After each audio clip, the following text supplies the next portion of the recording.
on my iPad, I've discovered an old app, a children's book called Dinosaur, that I bought for my daughter when she was, I don't know, maybe 3 years old.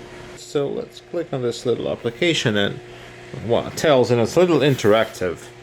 Well, I can obviously, this tells about the story of the boy and his father who went to the store and bought different groceries, and among them were eggs that happened to be the dinosaur eggs. That's the gist of the story. So,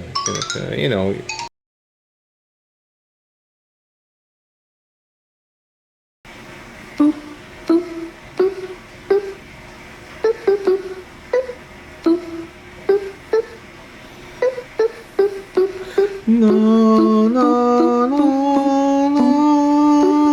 no, no, no, no, no.